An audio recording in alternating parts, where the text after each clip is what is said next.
नमस्कार, आप सभी का बहुत स्वागत है। मैं हूं आपके साथ माजिद अंसारी और आप देख रहे हैं 30 मिनट में राजस्थान। तो चलिए खबरों का सिलसिला शुरू करते हैं फटाफट अंदाज में।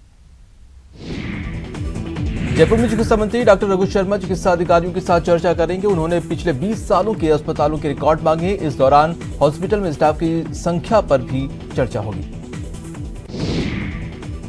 कोटा के जेकेलोनस हॉस्पिटल में बच्चों की मौत का सिलसिला जारी है। सोमवार को एक और मासूम बच्ची ने दम तोड़ दिया। दिसंबर से अब तक मासूमों की मौत का आंकड़ा 111 पहुंच गया है। वहीं अब जेकेलोन अस्पताल की सूरत बदलने की कवायद शुरू हो गई है। अस्पताल में 150 बेड का नया वार्ड बनाने को लेकर कलेक्टर ने चिकित्सा अधिकारियों के साथ बैठक की। बैठक के बाद कलेक्टर ने बताया कि 150 बेड के नए अस्पताल का प्रस्ताव बनाकर राज्य सरकार को भेजा जाएगा। साथ ही अस्पताल में किसी प्रकार की कोई परेशानी न हो, इसको लेकर योजना बनाई गई। महाराष्ट्र दौरे के दूसरे दिन सीएम अशोक गहलोत ने जेएनयू हिंसा को लेकर अमित शाह पर निशाना साधा और हिंसा के पीछे बीजेपी का हाथ बताया। साथ ही मुख्यमंत्री अशोक गहलोत ने देश की औद्योगिक राजधानी में इकोनॉमिक पर चिंता जताई और अर्थव्यवस्था पर श्वेत पत्र लाने की मांग की। वहीं सीएम अशोक गहलोत ने मातोश्री में महाराष्ट्र के मुख्यमंत्री उद्धव ठाकरे से मुलाकात की और राजस्थान महाराष्ट्र के बीच बेहतर तालमेल के लिए चर्चा की। सीएम गहलोत ने सोमवार को बेंगलुरु में गांधीवादी चिंतक और राष्ट्रीय युवा योजना के प्रणेता डॉक्टर एसएन सुब्बाराव भाई जी से मुलाकात की और उनका हालचाल जाना। पूर्व मुख्यमंत्रियों को मिलने वाली सुविधाओं की याचिका खारिज हो गई है। सुप्रीम कोर्ट ने राजस्थान हाईकोर्ट के फैसले को बरकरार रखा है। अब पूर्व सीएम को सरकारी सुविधाएं आजीवन नहीं मिलेगी। जयपुर पीसीसी में आज उद्योग मंत्री प्रसादी लाल मीणा जनसुनवाई करेंगे और आम लोगों की समस्याएं सुनेंगे। जनसुनवाई के दौरान पार्टी के अन्य नेता भी मौजूद रहेंगे। वहीं कोटा के जेकेलोन अस्पताल में मासूमों की मौत पर सियासत जारी है। जलदाय मंत्री बीडी कल्ला ने बीजेपी पर राजनीति करने का आरोप लगाया है और कहा है कि राजस्थान में शिशु मृत्यु दर में कमी आई है। पूर्व केंद्रीय मंत्री और सांसद डॉक्टर महेश शर्मा एक दिवसीय बीकानेर दौरे पर रहे। यहां शर्मा ने प्रेस कॉन्फ्रेंस कर कांग्रेस पर हमला बोला और सीएए पर अफवाह फैलाने का आरोप लगाया। साथ ही शर्मा ने जेएनयू हिंसा पर प्रतिक्रिया देते हुए कहा कि शिक्षा के मंदिर में इस तरह की हिंसा किसी भी तरह से जायज नहीं है। साथ ही उन्होंने मामले की निष्पक्ष जांच के बाद कार्रवाई करने की मांग की। पूर्व सीएम वसुंधरा राजे अलवर के बहरोड दौरे पर रहीं और यहां बीजेपी नेताओं ने राज्य का जोरदार स्वागत किया। इस दौरान पूर्व मंत्री हेम सिंह भड़ाना, जिला पार्षद देशराज खरेरा समेत बीजेपी के कार्यकर्ता मौजूद रहे। आज इंजीनियरिंग परीक्षा जेईई मेंस का आयोजन होगा, जिसमें देश भर से 9 लाख से ज्यादा परीक्षार्थी शामिल होंगे। प्रदेश के 11 शहरों में इस एग्जाम का आयोजन होगा। राजस्थान स्टेट ओपन स्कूल का नवंबर 2019 में आयोजित 10वीं और 12वीं के परीक्षा के परिणाम घोषित हो गए। शिक्षा मंत्री गोविंद सिंह डोटासरा ने प्रेस कॉन्फ्रेंस कर परिणाम जारी किए और शिक्षा व्यवस्था सहित स्कूलों को लेकर चर्चा की। अलवर से बीजेपी सांसद बालकनाथ ने जिले के खरेड़ा गांव का दौरा किया। यहां उन्होंने लोगों से सीएए पर फैले भ्रम से दूर रहने की अपील की है। साथ ही कहा कि कुछ पार्टियां वोट के लिए सीएए का विरोध कर रही हैं। कांग्रेस में फिर से प्रेरक मॉडल लागू किया जा रहा है। अब आरएसएस की तर्ज पर प्रेरकों को शारीरिक और बौद्धिक ट्रेनिंग दी जाएगी। वहीं 14 जनवरी से पीसीसी में 40 प्रेरकों के चयन के लिए इंटरव्यू होंगे, जिनको लेकर एक सप्ताह की शारीरिक और मानसिक ट्रेनिंग दी जाएगी। पंचायत चुनाव 2020 के प्रथम चरण की 3847 ग्राम पंचायतों के चुनाव के लिए आज अधिसूचना जारी होगी, जिसके साथ ही पंचायतों में पंच और सरपंच चुनाव के लिए चुनाव प्रक्रिया शुरू हो जाएगी। वहीं 8 जनवरी को प्रथम चरण के लिए नामांकन पत्र दाखिल किए जाएंगे। यौन उत्पीड़न के मामले में जोधपुर सेंट्रल जेल में बंद आसाराम मामले में कोर्ट में सुनवाई हुई, जहां कोर्ट ने राज्य सरकार को नोटिस जारी कर जवाब तलब किया है। छत्तीसगढ़ के सीएम भूपेश बघेल ने घोटालों की पोल खोलने की धमकी देकर 1.5 करोड़ रुपए की फिरौती मांगने के आरोपी को झुंझुनू के चिड़ावा से हिरासत में लिया है। छत्तीसगढ़ पुलिस आरोपी को अपने साथ पूछताछ के लिए ले गई। बांसवाड़ा एसीबी की टीम ने बड़ी कार्रवाई को अंजाम दिया है। एसीबी की टीम ने चिकित्सा अधिकारी और लैब टेक्नीशियन दिनेश मीणा को 9,000 की रिश्वत लेते रंगे हाथों गिरफ्तार किया है। वहीं बाड़ा में एसीबी की टीम ने 3,000 की रिश्वत लेते ग्राम विकास अधिकारी को ट्रैप किया है। आरोपी ग्राम विकास अधिकारी ने प्रधानमंत्री आवास की दूसरी किश्त जारी करने की एवज में रिश्वत मांगी थी। चित्तौड़गढ़ की निकुंभ पुलिस ने कार्रवाई करते हुए एक पिकअप से 143 किलो डोडा चूरा बरामद किया है। साथ ही पुलिस ने एक आरोपी को भी गिरफ्तार किया है।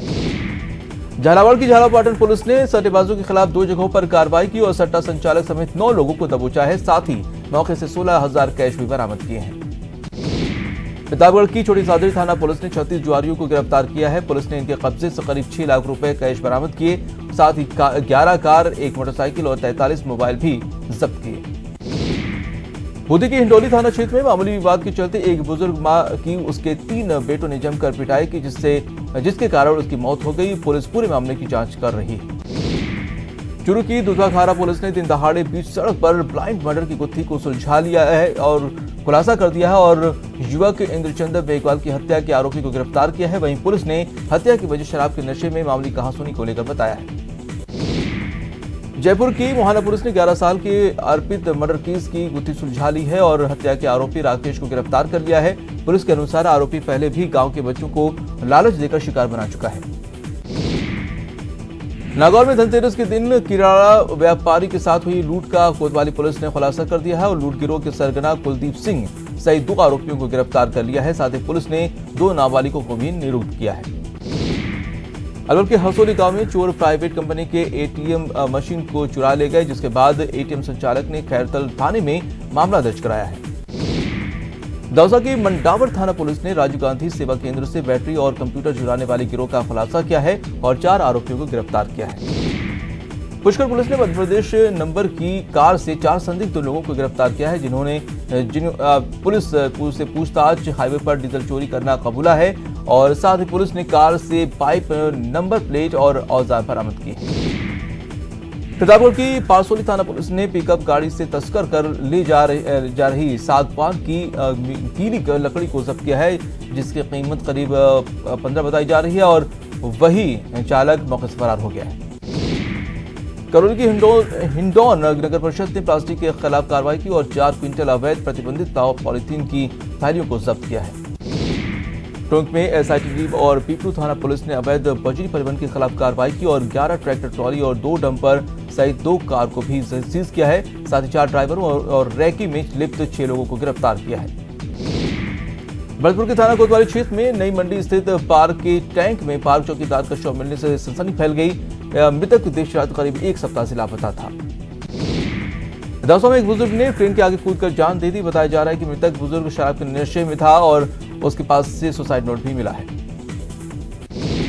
कोटा में कोर्ट ने दुष्कर्म के दोषी पुजारी को 10 साल के कठोर कारावास की सजा सुनाई है, साथ ही 20,000 का जुर्माना भी लगाया है। कोटा में 15 साल पुराने मामले में रिश्वतखोरी पटवारी को कोर्ट ने 3 साल की सजा सुनाई है, साथ ही पटवारी पर 50,000 का जुर्माना भी लगाया।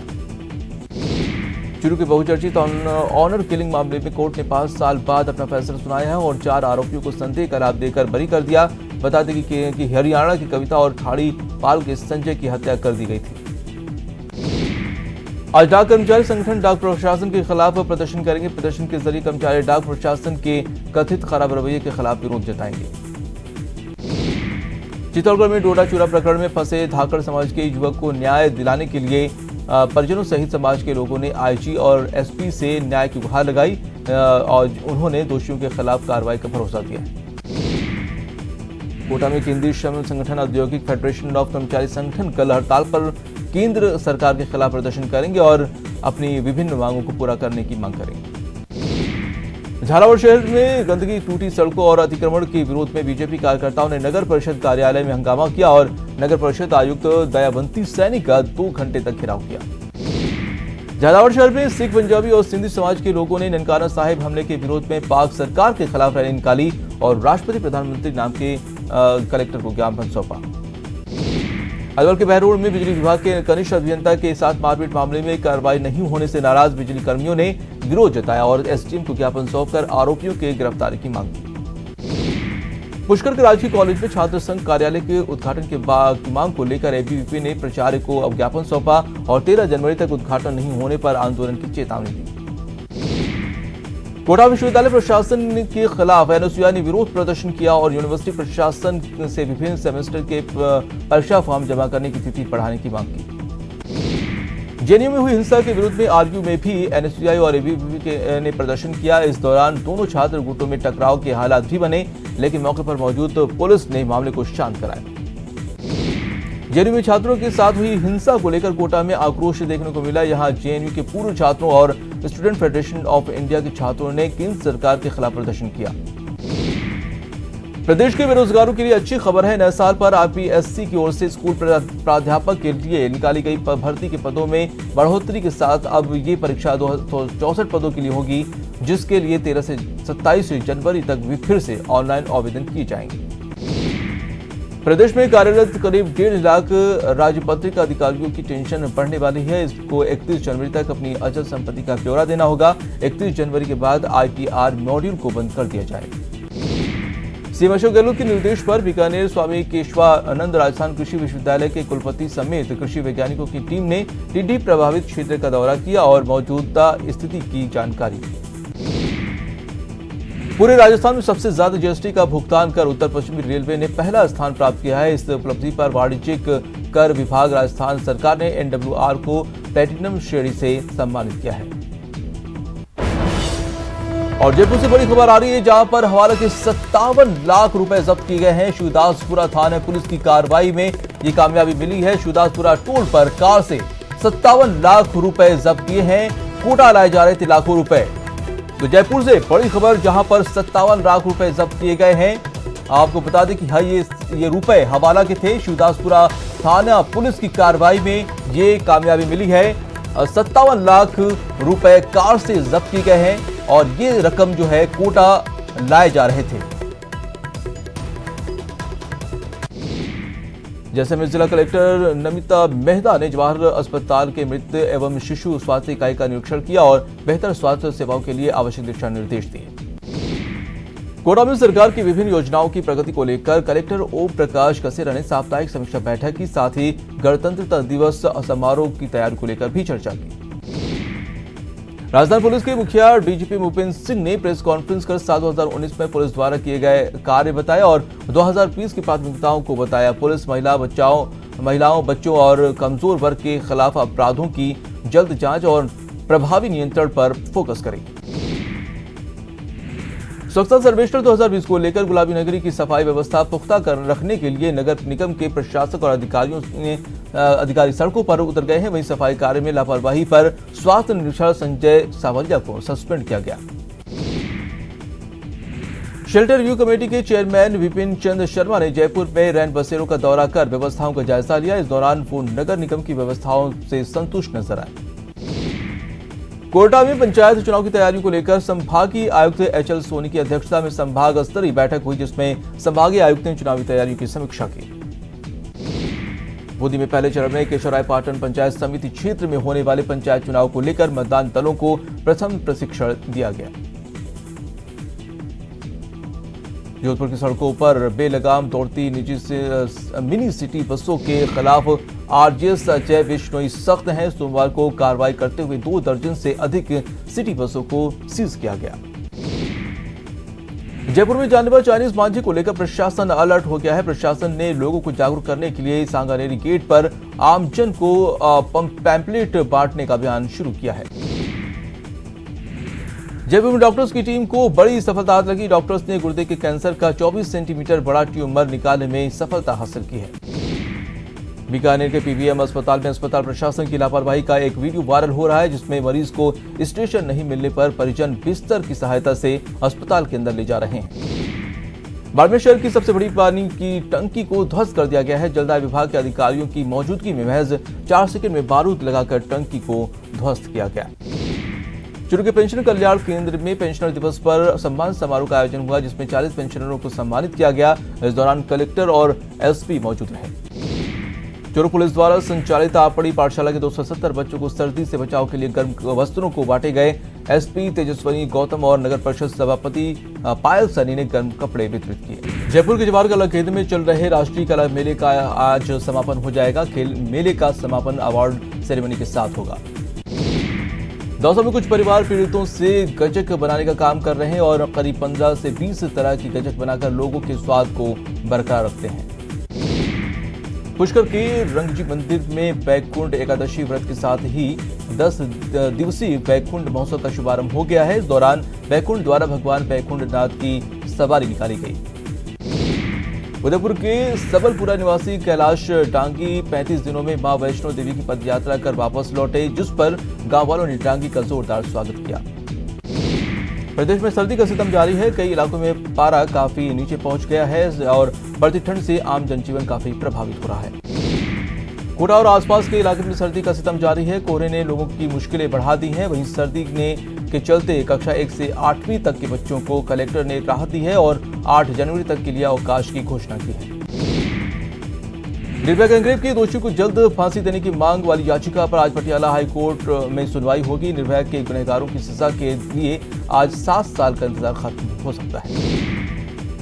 जन हिंसा के विरोध में मुंबई में प्रदर्शन देखने को मिला है। गेटवे ऑफ इंडिया पर फ्री कश्मीर का पोस्टर लहराया गया और साथ ही बैन एबीवीपी के पोस्टर भी नजर आए।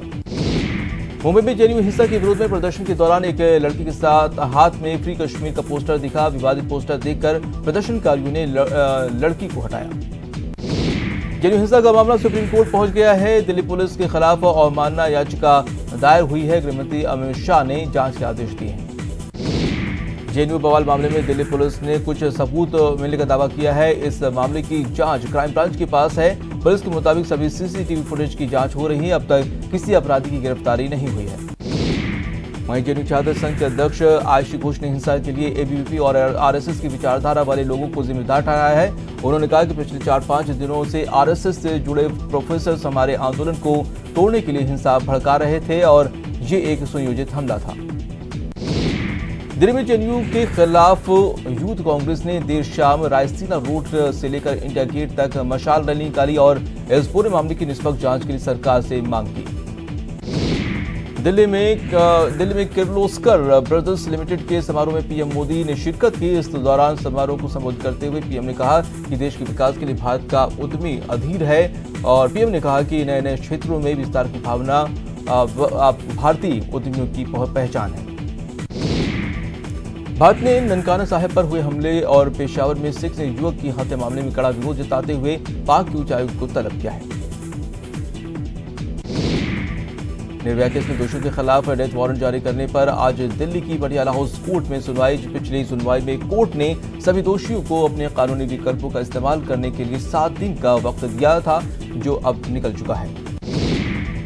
आज गुड्स एंड सर्विसेज टैक्स यानी कि जीएसटी कलेक्शन बढ़ाने को लेकर अहम बैठक होगी। बैठक राजस्व सचिव अजय भूषण पांडे की अध्यक्षता में होगी। आज केंद्रीय मंत्री प्रकाश जावड़ेकर पहले अंतर्राष्ट्रीय योग दिवस मीडिया सम्मान देंगे। योग दिवस पर उत्कृष्ट कवरेज के लिए ये सम्मान दिए जाएंगे। दिल्ली के सियासी दंगल की तारीख मुकर्रर हो गई है। विधानसभा चुनाव के लिए 8 फरवरी को मतदान होगा और 11 फरवरी को मतदान के साथ ही नई सरकार का फैसला होगा और इसी के साथ राजधानी में आचार संहिता लागू हो गई है। दिल्ली के 70 विधानसभा सीटों पर एक साथ 8 फरवरी को वोट डाले जाएंगे और दिल्ली चुनाव में 1,47,00,000 वोटर अपने मत का प्रयोग करेंगे। चुनाव की अधिसूचना 14 जनवरी को जारी होगी। दिल्ली विधानसभा चुनाव की तारीखों के ऐलान के बाद दिल्ली के मुख्यमंत्री अरविंद केजरीवाल ने कहा है कि अगर आम आदमी पार्टी की सरकार ने काम नहीं किया तो वोट भी मत देना। उन्होंने साफ कहा कि अगर जनता हमारे काम से संतुष्ट है तभी हमें वोट दें। केंद्रीय मंत्री और बीजेपी के दिल्ली चुनाव प्रभारी प्रकाश जावड़ेकर ने दावा किया है कि चुनाव झूठ और खोखली बातों पर नहीं बल्कि काम के आधार पर लड़ा जाएगा। दिल्ली की जनता बीजेपी को सत्ता में लाने का मन पूरी तरह से बना चुकी है। केंद्रीय गृह मंत्री अमित शाह ने दिल्ली साइकिल ट्रैक की आधारशिला रखी। इसी दौरान उन्होंने केजरीवाल सरकार पर हमला बोलते हुए कहा कि इस बार के चुनाव में आम आदमी पार्टी का पत्ता साफ हो जाएगा। उत्तराखंड की चमोली, उत्तरकाशी और में अच्छी बर्फबारी हो रही है, जिसका पर्यटन जमकर लुत्फ उठा रहे हैं। क्रिकेटर महेंद्र सिंह धोनी भी परिवार के साथ मस्ती करते दिखे गए। यूपी के मैनपुर में कोर्ट रूम में फायरिंग से हड़कंप मच गया। पेशी पर आए एक आरोपी ने खुद ही अपने पैर में गोली मार ली और घटना की सूचना मिलते ही एसपी भी मौके पर पहुंचे और घायल को इलाज के लिए अस्पताल भेज दिया। यूपी के प्रयागराज में 10 बाइकों में आग लगी। आग से सभी नई बाइकें जलकर खाक हो गईं। ये सभी बाइक एक एजेंसी से दूसरी एजेंसी में भेजी जा रही थी। भारत और श्रीलंका के बीच T20 सीरीज का दूसरा मुकाबला मध्य प्रदेश के इंदौर में खेला जाएगा। होलकर स्टेडियम में ये मैच शाम 7 बजे शुरू होगा। पहला T20 बारिश की वजह से रद्द हो गया था। देश भर में सर्दी का सितम जारी है। वहीं राजधानी जयपुर के स्कूलों में आज भी छुट्टी रहेगी। यहां 1 से 8वीं तक की क्लास में छुट्टी रहेगी। ईरान में अमेरिकी राष्ट्रपति डोनाल्ड ट्रंप के सिर पर $80 मिलियन के इनाम की घोषणा की गई है। जनरल कासिम सुलेमानी के लिए अंतिम संस्कार जुलूस में एक अनाम यूलोजिस्ट ने पुरस्कार की घोषणा की थी। ईरान समर्थित कुद्स बल के मारे गए प्रमुख मेजर जनरल कासिम सुलेमानी की बेटी ने तेहरान में उनके अंतिम संस्कार के दौरान एक बड़ी भीड़ को संबोधित किया। उन्होंने कहा कि अमेरिका और उसके सहयोगी इजराइल को उनके पिता की मौत के लिए काले दिन का सामना करना पड़ेगा। जयपुर रणजी मुकाबले में राजस्थान की लगातार तीसरी बार हार हुई है। एसएमएस स्टेडियम में खेले गए मुकाबले में आंध्रा ने राजस्थान को 6 विकेट से हराया है। जयपुर के इंडोर स्टेडियम में स्टेट गेम्स का समापन समारोह आयोजित हुआ, जिसमें खेल मंत्री अशोक चांद्रा, मुख्य सचिव डीवी गुप्ता, डीजी भूपेंद्र सिंह मौजूद रहे। वहीं समापन समारोह में कई रंगारंग कार्यक्रम आयोजित हुए। वहीं 4 दिन तक चलने वाले स्टेट गेम्स में प्रदेश के कोने कोने से आए 8000 खिलाड़ियों ने कुल 18 खेलों में अपनी प्रतिभा का प्रदर्शन किया। इस दौरान खिलाड़ियों को सम्मानित भी किया गया। साथ ही स्टेट गेम्स में जयपुर में शानदार प्रदर्शन करते हुए कुल 55 गोल्ड समेत 131 पदक अपने नाम किए। भारत और श्रीलंका के बीच रद्द हुए पहले T20 मैच के इंतजामों से बीसीसीआई खुश नहीं है। बारिश की वजह से गुवाहाटी के बरसापार स्टेडियम में मैच न हो सका और खराब कवर्स की वजह से पिच का एक हिस्सा गीला हो गया और पिच सुखाने के इंतजामों की पोल खुल गई।